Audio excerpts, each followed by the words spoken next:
The biggest council funding cuts in a generation have been unveiled by the government, and the poorest areas face the biggest cuts of all. Community Secretary Eric Pickles announced an £85 million emergency fund to soften the blow, but services from social care to libraries now face the axe. And it's not just England's councils. Police forces are also seeing their budget slashed, and the grant for low-income pupils who stay in full-time education is being scrapped altogether. Our political correspondent Cathy Newman has the details. Another day, another demo. Students across the country held a lunch hour protest today to oppose the government's decision to axe a grant for the poorest teenagers. The day of action in support of the education maintenance allowance was more peaceful than last week's tuition fees revolt. But with a swathe of local authority spending cuts announced today, the police are bracing themselves for further anger and violence. This was the epicentre of last week's student riots. And clearly the police are expecting more trouble because they put up these barriers to keep people out. And with good reason, because today's announcement will set off a whole new round of protests. There are cuts to town hall budgets, the police, road maintenance and even schools. No wonder the unions are calling it Miserable Monday. The Communities Secretary Eric Pickles told the Commons today the country's debts meant he had to wield the axe. But he insisted he'd protected the poorest from the worst spending reductions. I have sought to achieve a fair and sustainable settlement for local government by listening to what local government community has asked for. This will be a progressive settlement and fair between different parts of the country. But the poorest areas may have most to fear from today's town hall cuts because they're most reliant on funding from central government rather than council tax revenue. In Eric Pickles' own constituency in Essex, the council's so cash-strapped it's considering selling off the town hall building, and it's abolishing a network of youth advice centres. But it's not good, is it? Not good for the community, really. Or young people. It doesn't really help young people who need to get jobs and stuff. They should keep it open. What I think Eric should do is come and spend a bit more time in his own constituency and see the effects that these cuts are going to have in the borough of Brentwood. We're already finding our services are sort of stretched to the limit. We didn't get our streets gritted properly when we had the bad snap last week, and places like the town hall that are in jeopardy because of the cuts that are coming. There are lots of in the small print of today's weighty documents, there was plenty of scope for hidden cuts. Channel 4 News can disclose that the government has quietly shelved a promise to protect spending on the Sure Start children's centres. Money for Sure Start has been wrapped into a new grant, which will, today's figures show, face a double-digit cut. The government has failed to fund Sure Start in real terms, and they have not given a guarantee that all children's centres are safe. So my fear is that we'll begin to see Sure Start centres close as the local councils take some very difficult decisions on the back of today's funding settlement, and that would be yet another broken promise. Government funding to every police authority in England and Wales will be cut in cash terms by 4% next year and 5% the year after. The government also announced it could save £125 million on safety and security for the Olympics. The winter of unrest has only just begun. This evening, another protest about the education maintenance allowance erupted outside the business department. By the time local authorities crunch today's numbers, there will be many more. Joining us now is the Mayor of Hackney and Chair of London Councils, Jules Pipe, and from Westminster, the Local Government Minister, Grant Shapps. Grant Shapps, well, we mentioned Dorset, which goes up under your cuts. I can mention to you Buckinghamshire, Woking, Poole, Surrey, Hampshire, West Sussex, Richmond. Now, what they all have in common, of course, is that we all know they're reasonably affluent councils.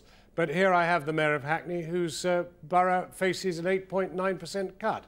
Well, let's just nail this one straight away. We've gone out of our way to make sure that money goes to the most deprived areas. We've done three very specific things. First of all, it's a very complex system of local government financing, but there is something called the floors. We've banded those to make sure that more money goes to the deprived areas. We've used the deprivation index, which was always set somewhere in the 70s, and set it somewhere in the 80s in order that more money again is channeled to more deprived areas.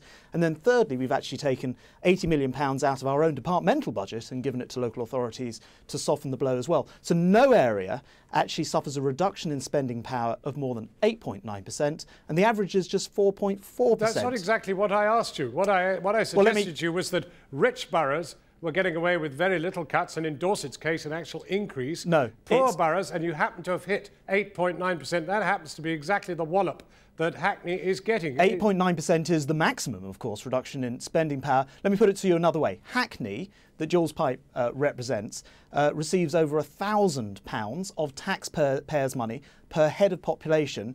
By comparison, if I take a borough like Wokingham, they have just £125 of taxpayers' money per head of population. We've not only continued the trend of funding more deprived areas more, we've actually enlarged that trend by the moves we've made today. Well, let's try and make sense of that with the Mayor. So you're OK. I mean, listening to the Minister, all is well. You've got a redemption sum that's come from central government, which is in some way going to offset all your pain. No, I'm afraid not. What's been announced is a series of huge cuts to local government across the country, and as your report outlined, it hits the poorest councils hardest in this country. Well, let's be clear. Have you or have you not got an 8.9% cut?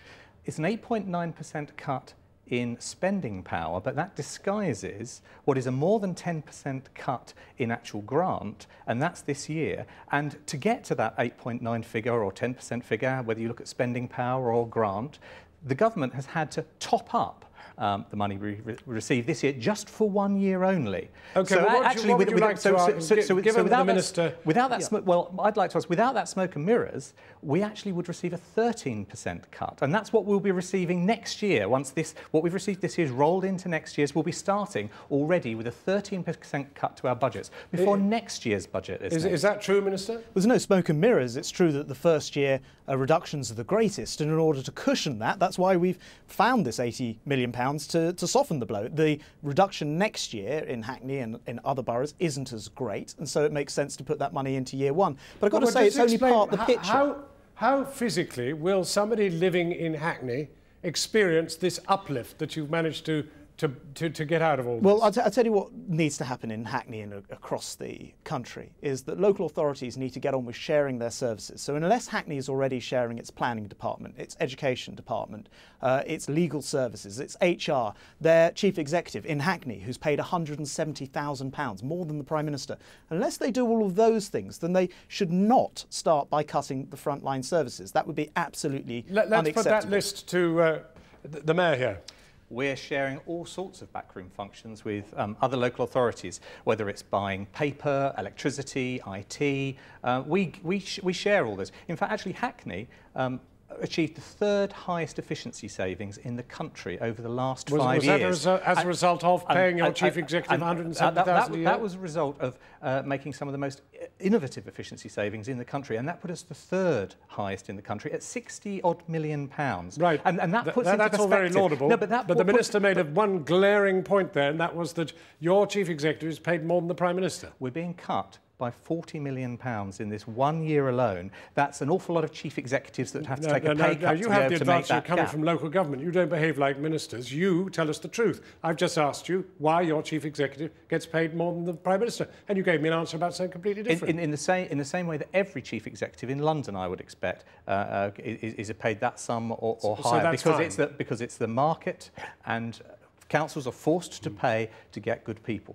Well, just explain, Grant Shapps, how it is that Hackney can get less than Dorset when it comes to your decision. Well, as I explained before, I don't have the exact figure for Dorset in terms of the amount that's spent per head, but Dorset's a two-tier authority, so there'll be Dorset at the county level, then there'll be the individual councils. So we're not actually. If they'd been Hackney, you'd have told them to be more efficient and be one unit. Well, in fact, everyone needs to be more efficient. If you look at the individual situation on the ground, depending on where you live in Dorset, some of the reductions will be every bit as severe. And in fact, Hackney will be getting a lot more per head of population, sometimes up to 10 times the amount per head of population. I do want to add one other point, which is, and it actually is to quote Jules Pipe back at himself. He's head of London councils, and he welcomed at the beginning of the month the steps we've taken to localise a lot of the powers. And actually, I've got it here. He says that this is to be welcomed. It's a step in the right direction. And those localised powers mean that they can use funds much more wisely. We've de-ring-fenced something like £4 billion of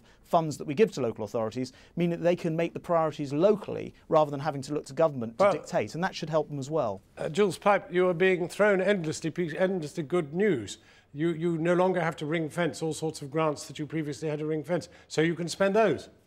If an employee is told, well, actually, we're going to cut your salary, but don't worry, you can still decide where you spend it. In fact, we're going to free up where you spend it, and you don't have to pay your rent, do you? Or you don't have to buy groceries. That would be very unsatisfactory for an individual. Why is that so satisfactory for local authorities to be told, you've got £40 million less to spend this year, just as one individual authority, but don't worry, you've got more freedom about what you can spend it on. That's still a great deal of suffering for local people whose services will be under threat. Jules Pipe, Grant Shapps, thank you both very much indeed. And for more in-depth coverage on the cuts, including why Communities Minister Eric Pickles believes a sea change is coming to local government, visit our website, channel4.com/news.